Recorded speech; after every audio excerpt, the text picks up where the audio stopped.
Hola, buenas tardes, queridos amigos. Hoy vamos a hablar por qué hay muchas personas que no creen en Dios.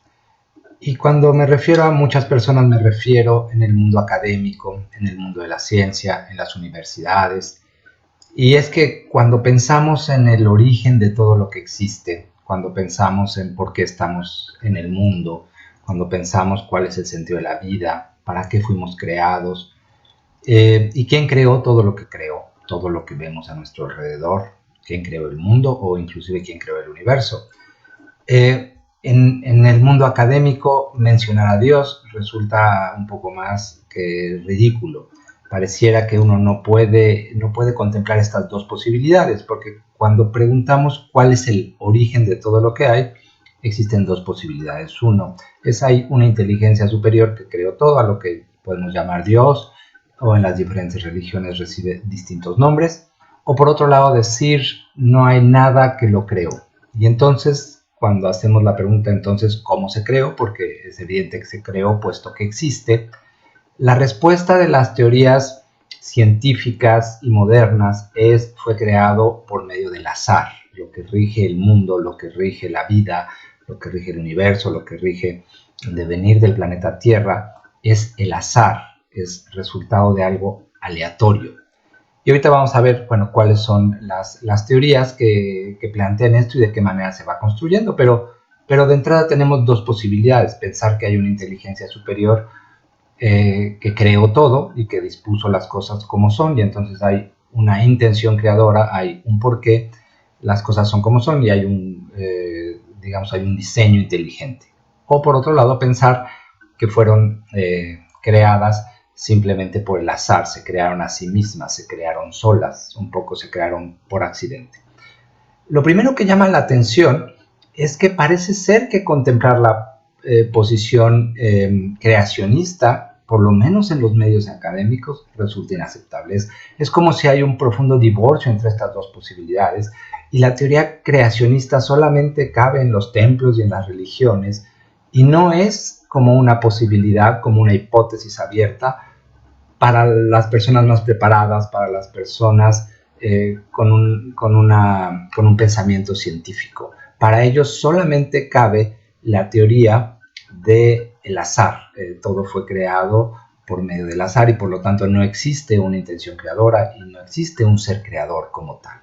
Y ahorita vamos a ver que esta postura pues deja muchas incógnitas sin resolver y que hay muchos puntos que necesitaríamos revisar de esta postura.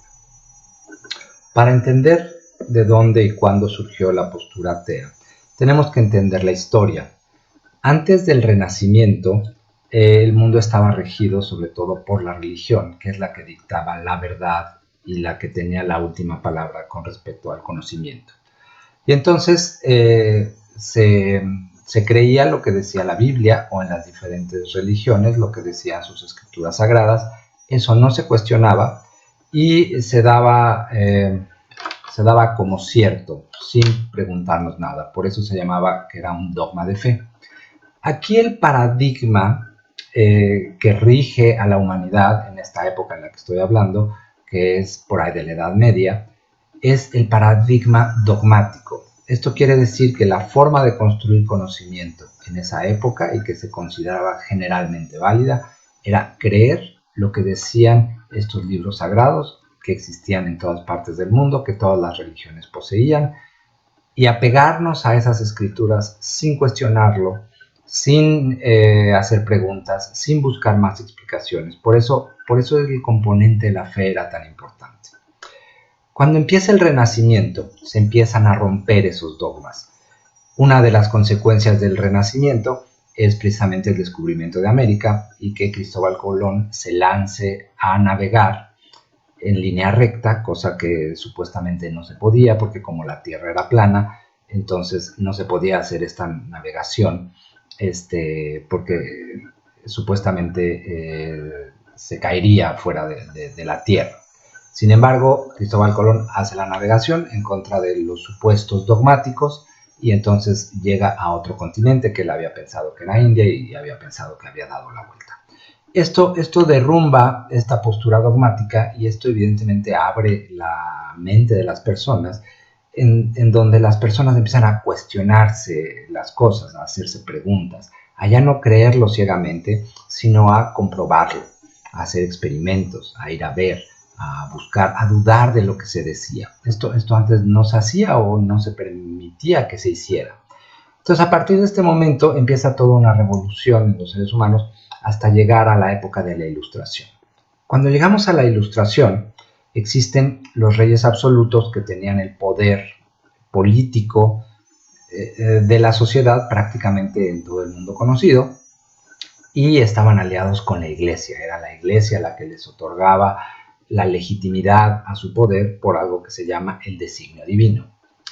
Al mismo tiempo había surgido la burguesía, que eran las personas que se dedicaban al comercio y se dedicaban a prestar otro tipo de servicios, y entonces surgen los servicios financieros, surgen los bancos, y estas personas independientes empiezan a no estar tan de acuerdo con el poder de los reyes absolutos, y entonces empiezan a financiar precisamente el rebelarse frente a estos.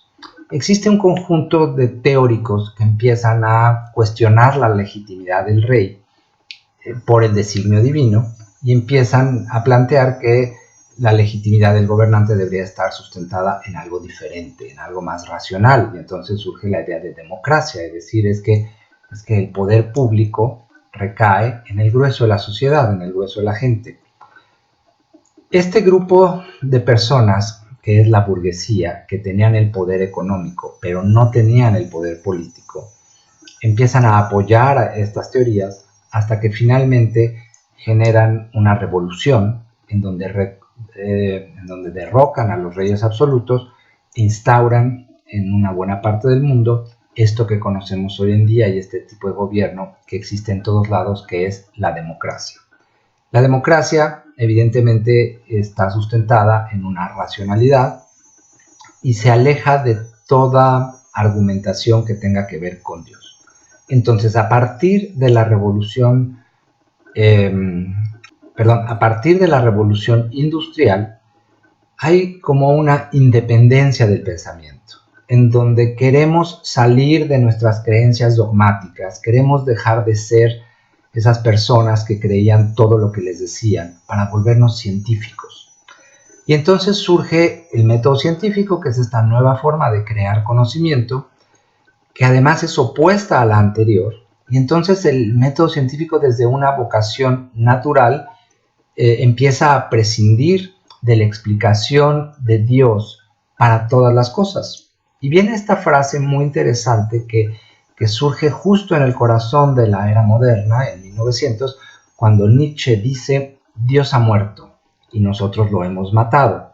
Esta frase de Nietzsche define el espíritu de la era moderna, en donde ya no necesitamos la explicación de Dios porque ahora contábamos con la ciencia. Y entonces la ciencia nos empieza a explicar cómo son los fenómenos y cómo ocurren, y ahora sabemos que las personas se enferman no por un castigo de Dios, sino porque hay una bacteria o porque hay un virus y porque hay un contagio y porque sabemos cómo es la fisiología, y en fin, empezamos a comprender muchas cosas del mundo, y entonces empezamos a no necesitar de Dios para explicar las cosas.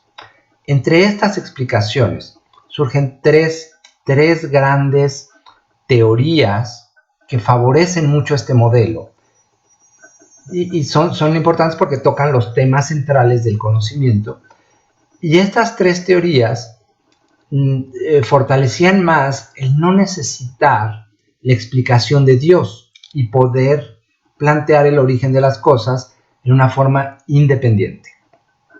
La primera de estas teorías es la teoría de Oparin, que habla sobre el origen de la vida. Y entonces Oparin dice que en algún momento en el océano, a una cierta temperatura, con un pH determinado, concurren los elementos como los ingredientes necesarios, se mezclan entre sí y aparece la vida. Y que esta vida primitiva se va desarrollando y de alguna manera va reproduciéndose a sí misma, y poco a poco se va transformando en formas cada vez más sofisticadas.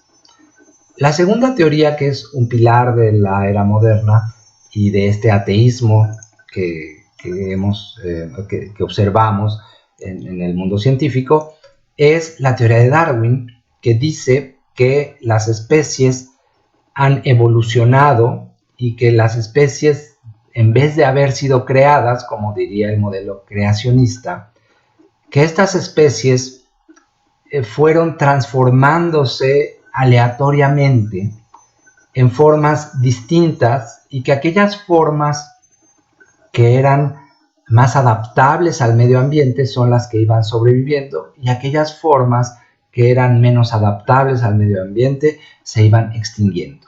A este proceso él le llamó selección natural, que es lo que rige el cambio evolutivo. El cambio evolutivo es resultado de dos cosas. Primero, una transmutación aleatoria en donde las especies tienen hijos con características distintas, y por otro lado, un proceso de selección natural en donde las características que constituyen una mejora prevalecen y las características que constituyen características inferiores para sobrevivir simplemente desaparecían. La tercera teoría que sostiene la posición atea de la era moderna es la teoría del Big Bang. Esta teoría que nos dice que en un inicio había una gran masa de materia, que esta materia explotó y que al explotar da origen al universo. Y entonces todo lo que vemos en el universo, las estrellas, los planetas, etcétera, etcétera, es esta materia que originalmente explotó, y la explosión es lo que nos explica el movimiento que tienen todos los astros. Por eso es que todo está girando y todo se está desplazando a gran velocidad en el espacio. Y aquí es lo mismo, o sea, no hay un diseño inteligente, no hay una intención creadora, simplemente es algo que explota y que se desplaza en forma totalmente aleatoria, sin ningún control y sin ninguna guía de ningún tipo.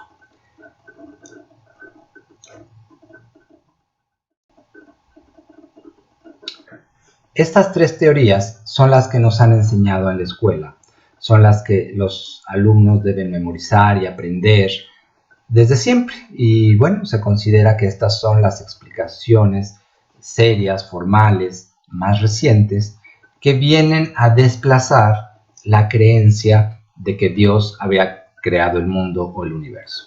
Y entonces nos las dan por ciertas. Lo que nunca nos dicen es que ninguna de estas tres teorías ha sido comprobada jamás.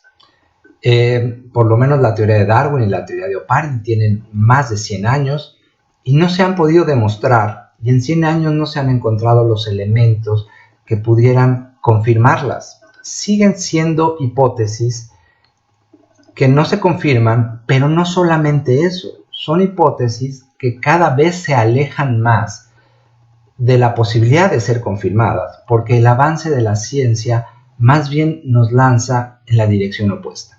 Vamos a empezar con la teoría de Oparin sobre el origen de la vida. Estamos en el año 2019, tenemos un montón de tecnología, podemos hacer muchas cosas, somos capaces de crear cosas sorprendentes, podemos fabricar un robot, podemos fabricar inteligencia artificial, podemos crear microchips, podemos crear inteligencia miniatura, en fin, podemos hacer muchas cosas, pero no podemos crear vida. No podemos meternos en un laboratorio, tomar los ingredientes, tomar el carbono y el oxígeno, las proteínas, ponerlas ahí juntos y crear, ya no digan una célula, ni siquiera un virus. Podemos alterar lo que está construido, pero no lo podemos fabricar. Y tampoco podemos explicar fenómenos como que una célula para existir necesita proteínas, pero las proteínas son producidas por otras células. Entonces caemos en el círculo vicioso de qué fue primero, el huevo o la gallina. Pero lo más importante aquí es que si con todo nuestro conocimiento no somos capaces de construir vida, es factible pensar que esto se dio en condiciones naturales simplemente por el azar. O sea, que los ingredientes se juntaron entre sí por sí solos. Si nosotros vemos un libro de microbiología, pues primero vamos a ver lo voluminoso que es, porque una sola célula tiene la complejidad más o menos de la ciudad de Nueva York. Y para funcionar necesita una coordinación precisa, necesita que todo lo que ocurre dentro de esa célula sea exacto, esté coordinado, esté orientado hacia el mismo fin. La célula, entre más entramos en su funcionamiento, más descubrimos cosas sorprendentes de cómo la célula lleva a cabo todos estos procesos que son necesarios para que esté viva. Y entre más descubrimos eso, menos factible es que este proceso se dé por medio del azar. En segundo lugar, la teoría de Darwin pues cae en lo mismo. Conforme hemos avanzado también en el conocimiento y surge una ciencia que es la genética, que estudia precisamente cómo ocurren los cambios de una generación a otra y cómo se transmiten las características, pues hemos descubierto que en las especies no ocurren con tanta frecuencia estas mutaciones de las que habla Darwin, pero lo más importante es que nunca jamás estas mutaciones representan una ventaja para ningún organismo. Nunca hemos visto que un par de seres tenga un hijo con características superiores a sus padres. Sí hemos visto que un par de seres tenga un hijo con características inferiores. Esto quiere decir una cosa más o menos simple. Todo cambio en la estructura genética representa una desventaja y nunca jamás una ventaja. Representa un defecto y nunca jamás una cualidad. Y esto lo entendemos cuando entendemos que la molécula de DNA es una estructura que es como si fuera un libro en donde no podemos cambiar el orden de las letras, porque si cambiamos el orden de las letras o el orden de los signos de puntuación, nos van a quedar cosas ininteligibles y no necesariamente nuevas palabras.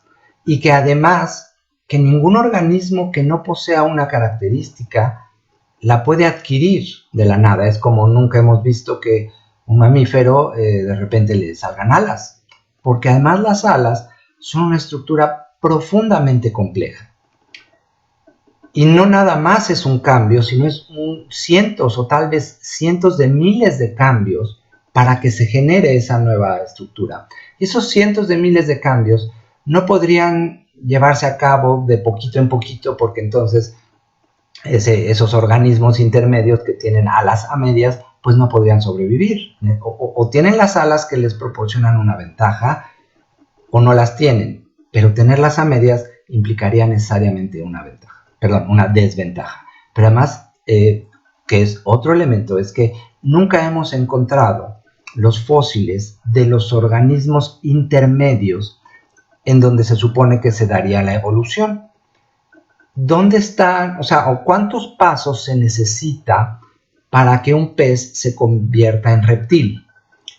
Y alguien diría por ahí, bueno, pero existen los anfibios. Si nada más que entre un pez y un reptil hay, si lo vemos con mucha minuciosidad, vamos a encontrar que anatómicamente y fisiológicamente hay cambios, cientos de miles de cambios. ¿Y dónde están todos esos pasos intermedios? Ni qué decir en dónde están los pasos intermedios entre un reptil y un ave, que otra vez estamos frente a miles de cosas, miles de pequeñas modificaciones que están orientadas a un fin muy específico, que en este caso las aves sería volar, y que sería muy difícil creer que estas pudieran haber surgido en forma aleatoria. Grof dice que plantear la evolución de una forma aleatoria es igual a suponer que un huracán pase por un deshuesadero y que al pasar el huracán, ese viento en forma aleatoria, revolviendo los objetos que se encontraban en el deshuesadero, pues haya fabricado un avión de última generación, listo para volar, con tripulación y café caliente y tanque lleno de gasolina. Así de absurdo resulta esto. Pero lo más importante es que conforme avanza la ciencia y conforme conocemos más de la molécula de DNA y de las reglas que tiene la duplicación de esta molécula y de cómo se transmiten las características y de cómo sabemos más de genética, más nos alejamos de lo que Darwin estaba diciendo. Y en tercer lugar es la teoría del Big Bang, que como decíamos anteriormente, pues el universo es un pedazo de materia que explotó. Nada más que aquí también, cuando observamos con cuidado, encontramos una serie de cosas que no se ajustan. Primero, esto no nos contesta la pregunta de quién lo creó, de dónde vino, por qué apareció ahí esta gran masa. Segundo, por qué explotó. No tenemos absolutamente ninguna respuesta con respecto a esta pregunta. Entonces, ni siquiera esta teoría es capaz de desplazar por completo la teoría creacionista. Pero lo otro es que cuando vemos los giros de los planetas, cuando vemos su configuración con respecto, en este caso, al Sol o a otros sistemas, o por ejemplo vemos el giro de la Luna con respecto al de la Tierra, y vemos que ambos giros están perfectamente sincronizados, de tal suerte que nunca vemos el otro lado de la Luna. Si la Luna girara una millonésima de segundo más rápido o más lento, eventualmente comenzaríamos a ver el otro lado. Pero la realidad es que nunca jamás hemos visto el otro lado. Entonces, ¿qué tenemos? Dos giros sincronizados a la última fracción, pónganle ahí ustedes el punto y todos los ceros que quieran, en donde los giros coinciden perfectamente. Y si preguntamos por qué coinciden, la respuesta es pues al azar, es algo completamente aleatorio. Y ahorita estoy agarrando nada más un ejemplito, pero podríamos agarrar cientos de miles de ejemplos. Otro muy claro es cómo la Tierra va girando alrededor del Sol y 6 meses después la Tierra se encuentra del otro lado del Sol, y entonces supondríamos que cuando era el día ahora es la noche, porque como el Sol está del otro lado, entonces quedan invertidos el fenómeno del día y la noche en el planeta Tierra. Pero resulta que hay un pequeño giro y entonces el día dura un poquito más para compensar ese estar del otro lado del Sol 6 meses después. Y entonces otra vez tenemos otro movimiento que es muy preciso, que tiene una gran exactitud, y sin embargo nos dicen que este giro o esta compensación que tiene el planeta Tierra al rotar alrededor del Sol es producto del azar, que absolutamente no hay una intención creadora y que nadie lo dispuso de esa manera, que no hay una inteligencia detrás de todas estas precisiones que encontramos en los astros. Y entonces, por otro lado, ¿cómo explicamos que absolutamente todas las civilizaciones que han existido sobre la faz de la Tierra, no importa en qué lugar ni en qué época, todas absolutamente han tenido una tradición espiritual? No importa grupos qué tan aislados o qué tan pequeños o qué tan alejados hayan estado, absolutamente todos comparten esta dimensión espiritual. Y además, hoy en día, de un tiempo para acá, han surgido un montón de testimonios que dan cuenta de todo esto. Desde en salas de operaciones, pacientes con anestesia general que dan cuenta de lo sucedido en la sala de operaciones como visto desde arriba. Y muchos casos más en donde caen en cardiorrespiratorio y son capaces de narrar lo que está sucediendo en la sala. Lo mismo en el caso de pacientes en estado de coma conectados al encefalograma y que el encefalograma reporta ninguna actividad cerebral, y después los pacientes son capaces de describir algunas de las cosas que ocurrieron en la sala mientras ellos no estaban conscientes. Lo mismo con trabajos desde Carl Jung, que encuentra una dimensión espiritual en el inconsciente humano, y de ahí sigue Viktor Frankl, que inclusive escribe un libro que se llama La presencia ignorada de Dios, el trabajo de Elizabeth Kubler-Ross, que trabaja con los moribundos y descubre toda esta dimensión espiritual de las personas cuando están a punto de dejar este mundo. Cabe mencionar que a Elizabeth Kubler-Ross le otorgaron 18 doctorados honoris causa al final de su vida, después de que, bueno, durante toda su existencia, mientras hacía estas investigaciones, fue ridiculizada y atacada por esta ciencia que termina no estando dispuesta a reconocer estas evidencias. Y además está el trabajo de los psicólogos hipnóticos que se toparon también, como Brian Weiss y muchos otros, con episodios de vidas pasadas de sus pacientes que estaban en trance hipnótico. También está el trabajo del famoso psiquiatra Grof, que hace todo este trabajo psicodélico y se topa inevitablemente con una dimensión espiritual del ser humano y se topa con información que rebasa lo que la conciencia podría tener por sí mismo, ya que la persona tiene acceso a información que va más allá de la que su experiencia de vida podría proporcionar. Por lo mismo, Grof explica que estamos frente a un fenómeno indiscutiblemente de otra dimensión de la existencia que va más allá de la existencia material que conocemos. Por eso él denomina su trabajo psicología transpersonal. Y ni qué decir del trabajo de Ken Wilber, basado en las tradiciones espirituales, que además uno puede experimentar a través de prácticas espirituales como la meditación, el ayuno, el silencio, todas estas que conocemos, que cuando nos adentramos a ellas, pues tenemos estas experiencias de carácter espiritual que están ahí para que las experimente cualquier persona que quiera hacerlo. El problema es que muchas veces estas experiencias se descalifican por personas que no las han llevado a cabo, que no las conocen y que las juzgan a la ligera desde sus marcos teóricos, normalmente haciendo una descalificación simplista del asunto. Pues bueno, hasta aquí dejamos la reflexión de hoy. Les agradezco mucho su atención. Nos vemos en la próxima. Hasta luego.